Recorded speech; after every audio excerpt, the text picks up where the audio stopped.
It was Christmas Eve, and the afternoon had frozen as hard and milky as a pearl.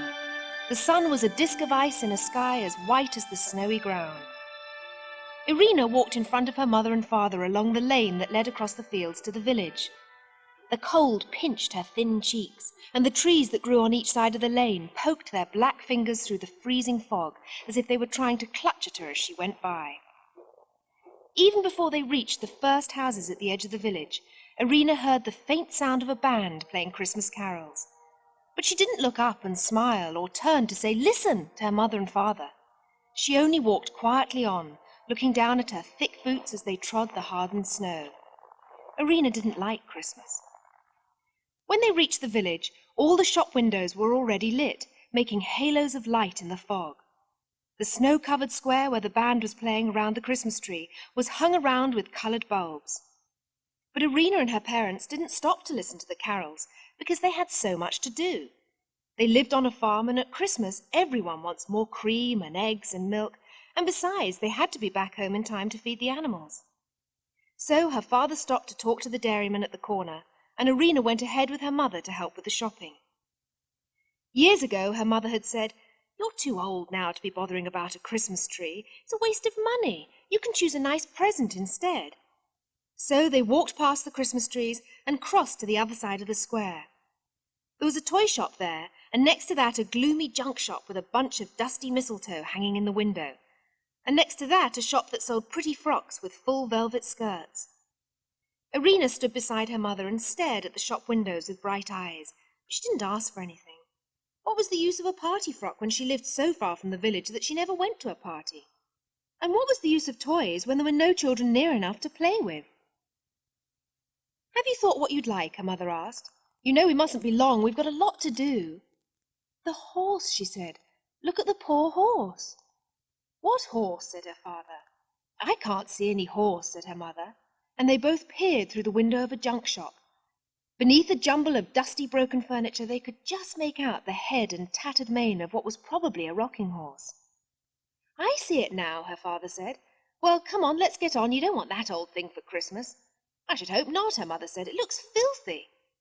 "It's being crushed," she cried, "and it's lonely and frightened and being crushed under all those things." And before her parents could stop her, she'd run inside the shop, and all they could do was to follow her.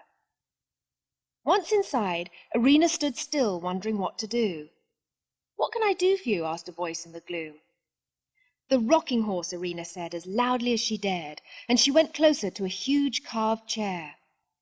There was a man seated there who was almost as small and slight as herself, and his closed eyes were sunk in his white face, so that he seemed to have no eyes at all. He wore a black overall, and his pale hands rested on his knees as quietly as mice.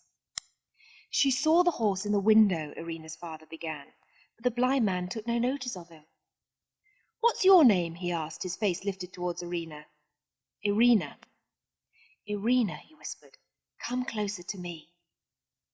"Irina," he said again, and he patted her face gently. "You're a very sad little girl. Why don't you play and be happy?" "Because there's nobody to play with," Irina said. "And that's why you want Bella to play with?" At first Irina didn't answer because she didn't know who Bella was. But then she thought and said, "Is Bella the name of the horse in the window?" "That's right," said the blind man.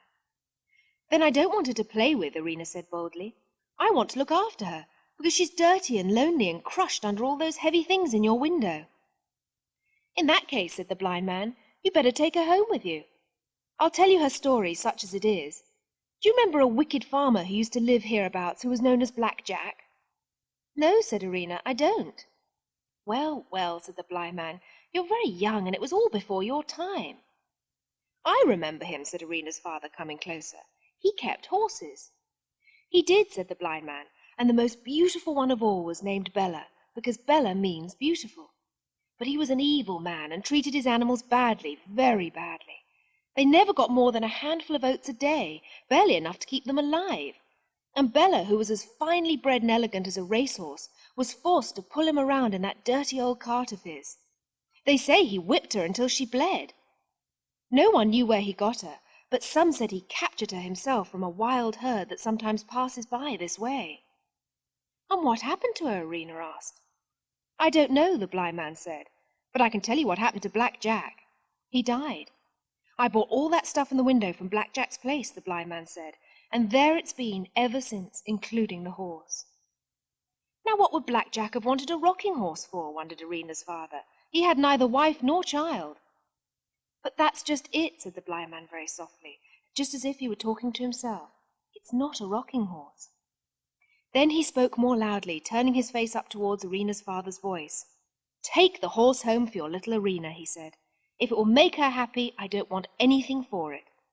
Thank you, she said to the blind man. Goodbye, Irina, and Merry Christmas, said the old man, and he lifted his small white hand towards her. Merry Christmas, she whispered, her eyes shining, and she ran outside. Once they got home, they stood Bella in a corner of the barn just inside the door. The horse was a sorry sight. There was no telling what colour she was meant to be because she was so thickly coated with dirt. Her mane and tail seemed to be of real horsehair, matted, tangled, and filthy. It was difficult to tell just what she was made of, but it was true, as the blind man had said, that she wasn't a rocking horse. She stood square on her 4 hooves, and there was nothing to suggest that she had ever had rockers. Her head drooped a little, and her eyes under the tattered fringe were squeezed almost shut as though she were crying. Poor creature, whispered Irina, imitating the blind man's words.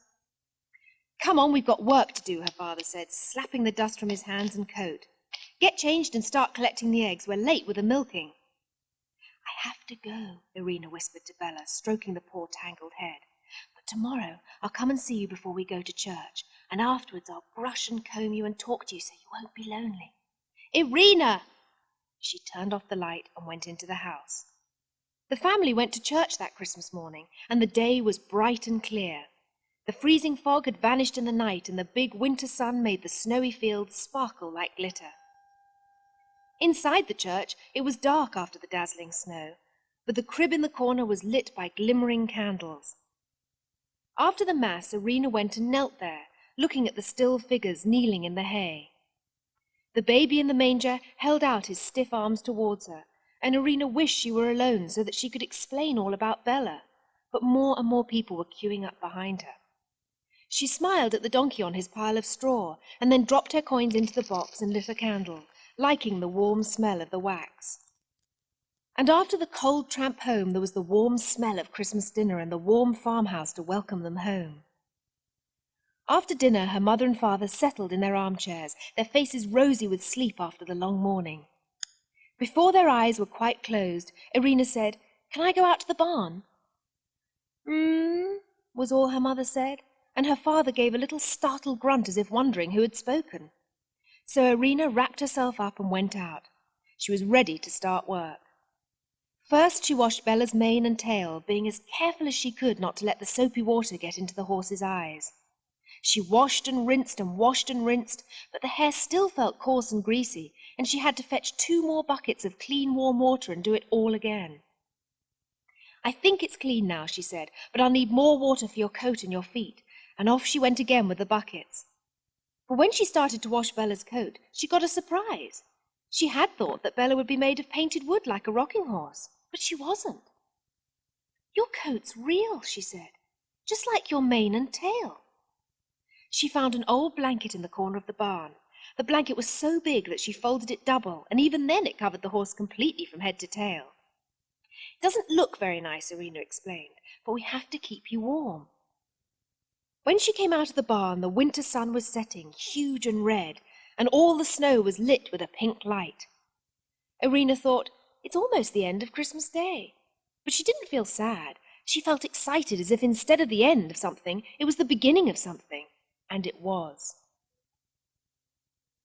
The next morning, the broken door of the big red barn stood open, and the sun beamed in low, its light glittering with reflections from the snow. Inside the door, Irina stood holding the old blanket, her face as bright as the sunshine as she gazed in astonishment at the result of her work.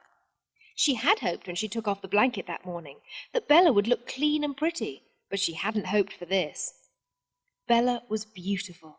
She stood there in the broad beam of sunlight, and her coat was smooth and fine, the colour of the palest sand. Her mane and tail were as blonde as Irina's long hair, glowing with gold and silver lights picked out by the morning sun.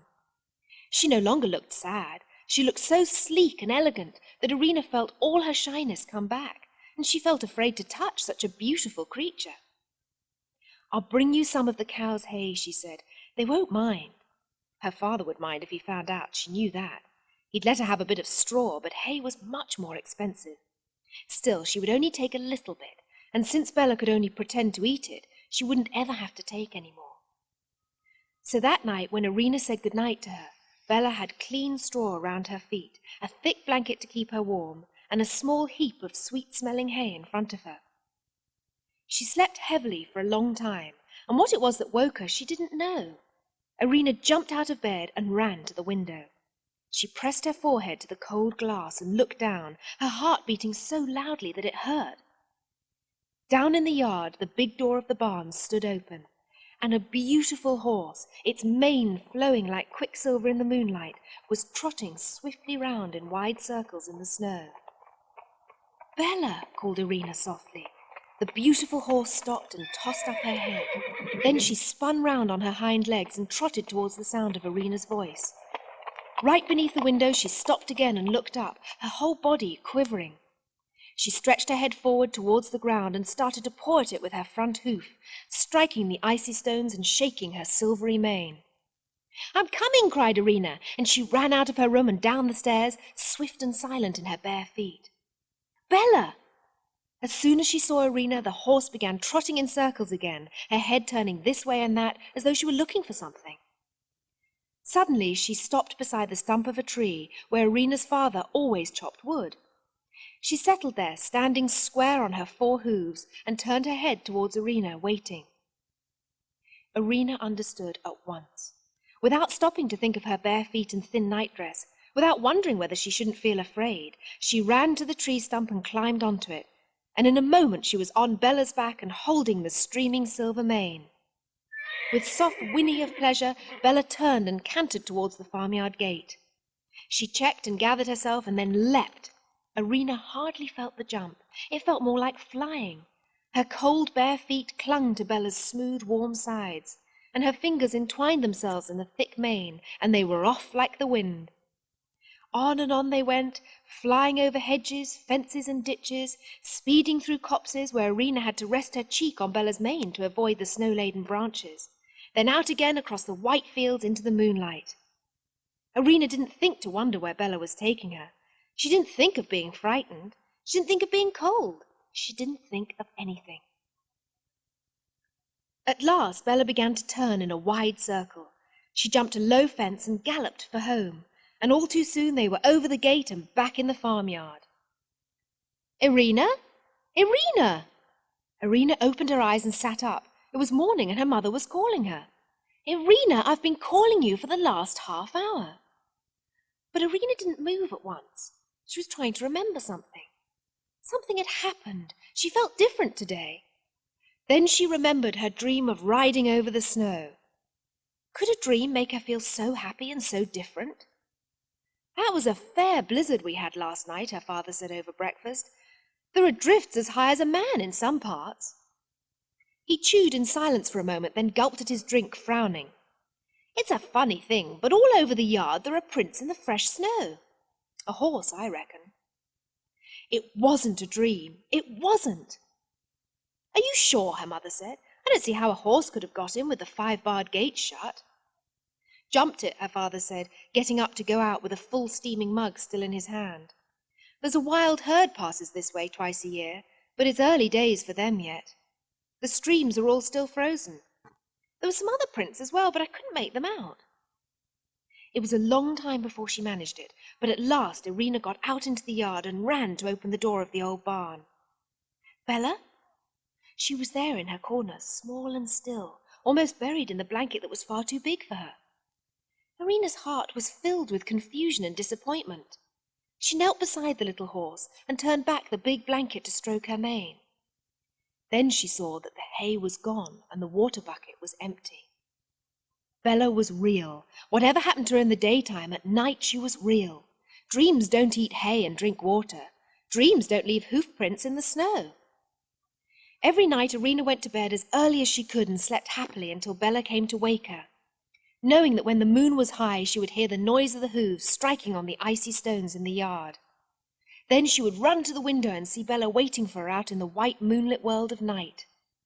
They rode far and fast, as free as birds, and during their journeys Irina never spoke a word.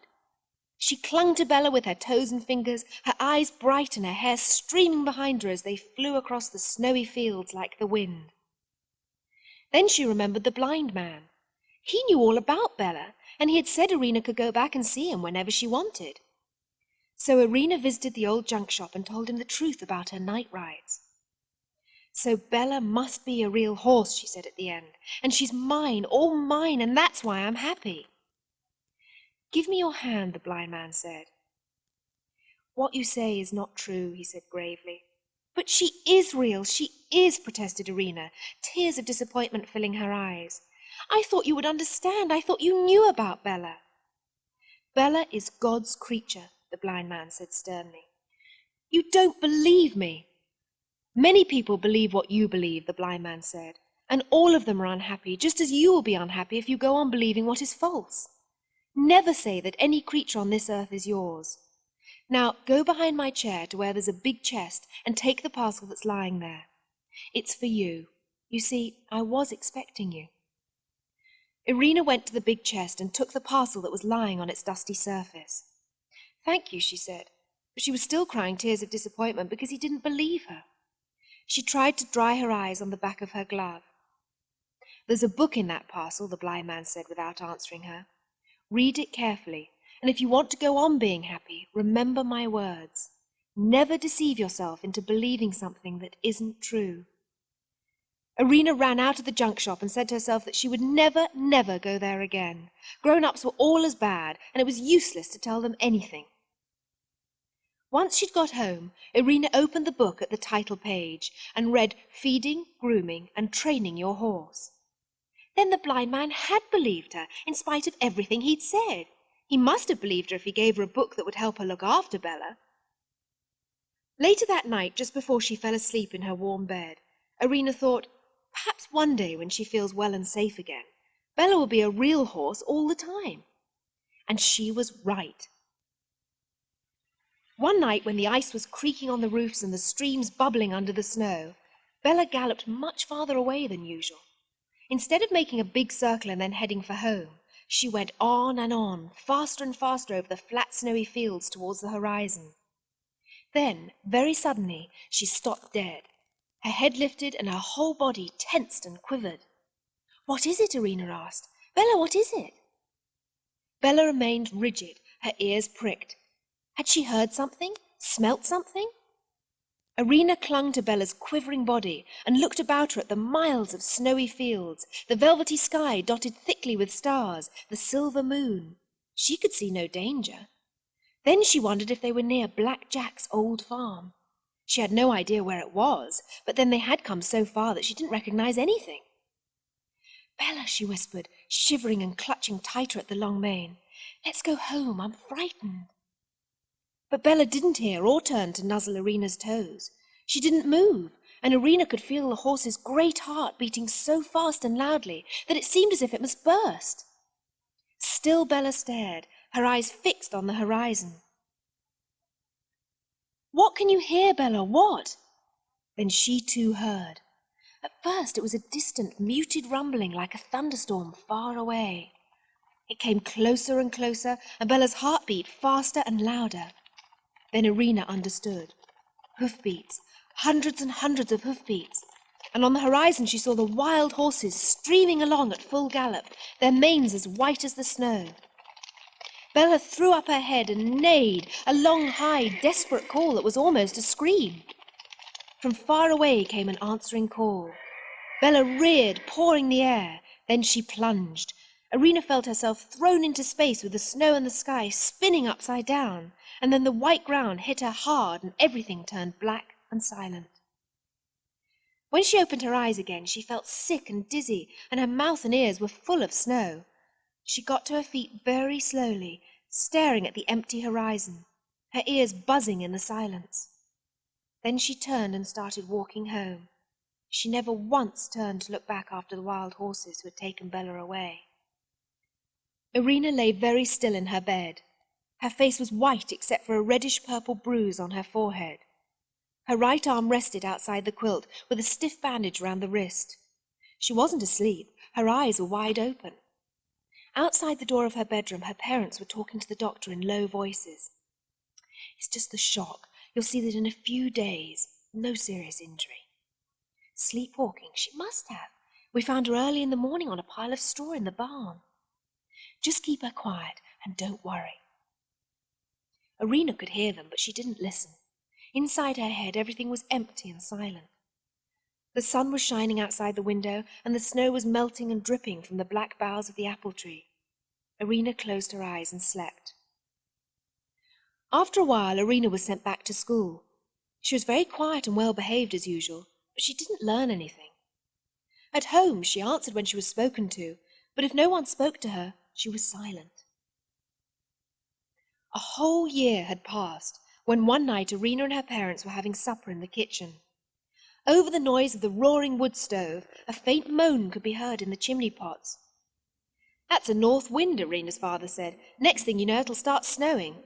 Once the wild horses have gone through, you can count on the snow starting like clockwork." "Wild horses?" Irina's fork clattered onto her plate. Her face had turned red. "But you never see them," her father said. "They pass too far away from here. But don't you remember once that one of them got into the yard and I found hoofprints in the snow?"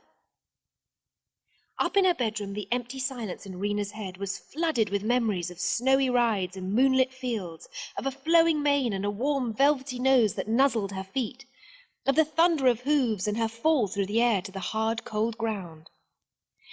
"Bella!" It was the first time since that night that she had said Bella's name. Now she wrenched open the window, calling and calling as though her heart would break. "Bella! Bella!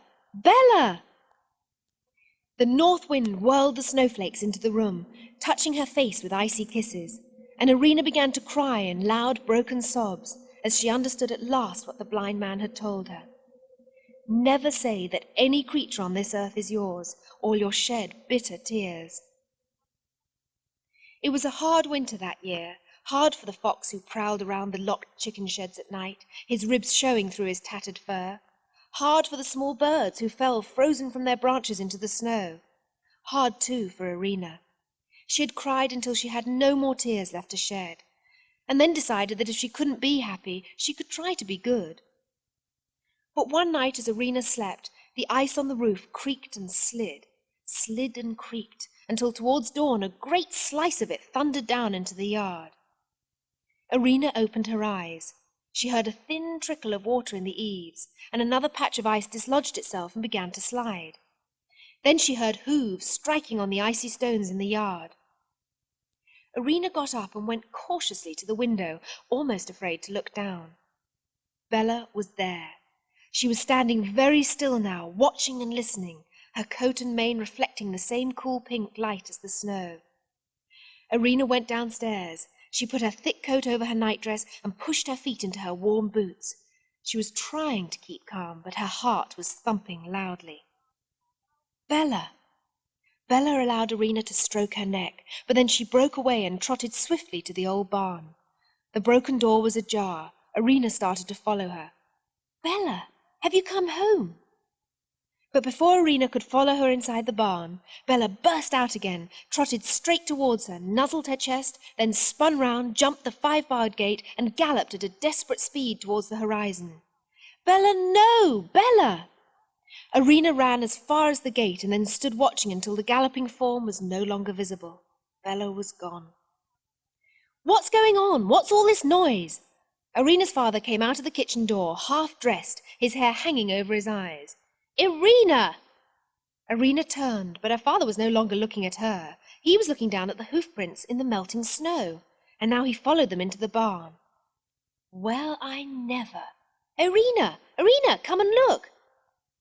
He was standing just inside the barn door near the corner where Bella used to live.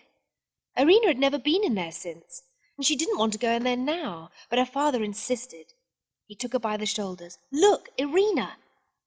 The straw she had put down for Bella last year was still there, and standing on the straw was a foal, a tiny, perfect replica of Bella. Why, it's lame, her father said, bending to look closer. Got tangled up in some wire.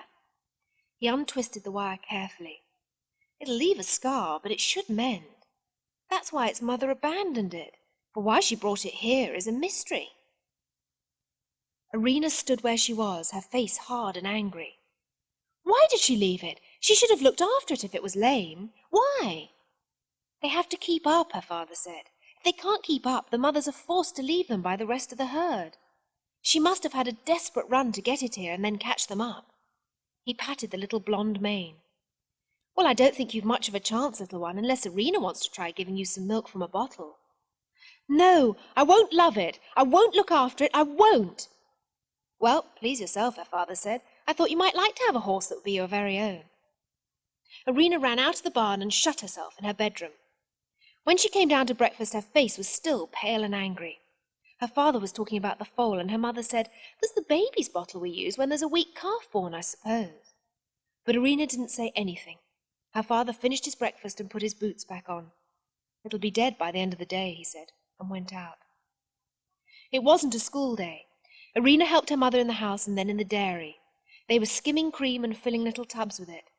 Irina's mother glanced at the shelf where they kept the baby's bottle for the calves and said, "There's no understanding you, Irina. Last year you spent every hour God sends messing in that barn with a toy horse, and now there's that poor creature in there and you won't even look at it." Irina went on working in silence, but her face got paler and paler, and her father's words kept repeating themselves in her head. "It'll be dead by the end of the day." She saw Bella galloping desperately, her brave heart bursting with the effort to save her foal, felt Bella nuzzling her chest, trusting her to help. Suddenly the little tub fell from her hand and rolled across the dairy floor. She ran to get the baby's bottle and clutched at her mother's arm. "Some milk for it! Give me some milk for it!" "We'll take it warm from the cow," her mother said. "That might help." The foal had given up its struggle to stand on 3 legs. It was lying on the straw, its eyes almost closed.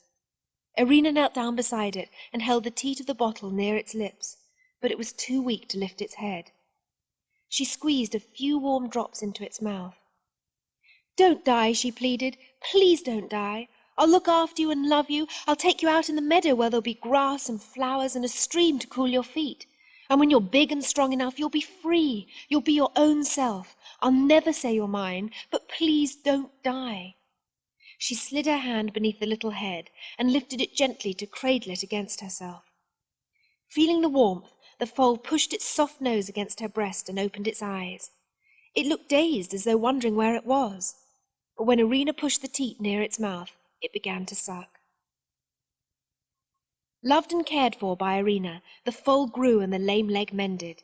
Her pale, sandy coat and silvery mane were so exactly like her mother's that almost without thinking about it, Irina called her Bella. The years passed and Bella grew big and strong enough to carry Irina. One afternoon in autumn, when they'd ridden far from home and it was time to turn back, Bella suddenly stopped cropping the grass and lifted her head, her ears pricked. "What is it, Bella?" Irina asked gently, stroking her neck. But she knew what it was, and she slid down from the saddle and stood beside the horse's quivering body, waiting.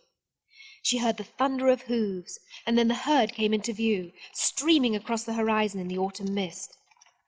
She looked up at Bella's tense body. She didn't speak to her or try to turn her away. She only watched and waited. Bella's head was thrown high and still, her ears picking up every sound, her nostrils every scent. She was excited and her heartbeat was loud and fast, but her big eyes looked puzzled, as though she were trying to connect the thundering hooves and the scent of the herd with a distant memory, a memory of a world that was all white, a terrible pain, a terrifying flight across the emptiness, and a warm nuzzle urging her on. But it was all so long ago that the memory faded with the fading of the hoofbeats. Bella relaxed and lowered her head to go on cropping the grass. "Let's go home," Irina said, stroking her long, smooth neck gently. "It's going to snow." It was that same day that Irina's mother and father settled an argument that had been going on between them for years. They put on their oldest clothes and rolled up their sleeves and went into the old barn to decide once and for all what were the things that might come in useful and what was junk that ought to be thrown out. They were still in there arguing over part of a rusty old plough when Irina and Bella came back from their ride. Perhaps it was all that dusty junk that reminded him of the blind man's shop, or perhaps it was the sound of the horses' hooves coming into the yard. But Irina's father suddenly laughed and said, "Do you remember that Christmas when Irina insisted on having a moth-eaten old toy horse for a present?" "She was a strange one at that age," her mother said. "She was, but she turned out all right in the end. I was just wondering, though, whatever happened to that horse?" "I forget," her mother said. "She probably got bored with it in the end and threw it out."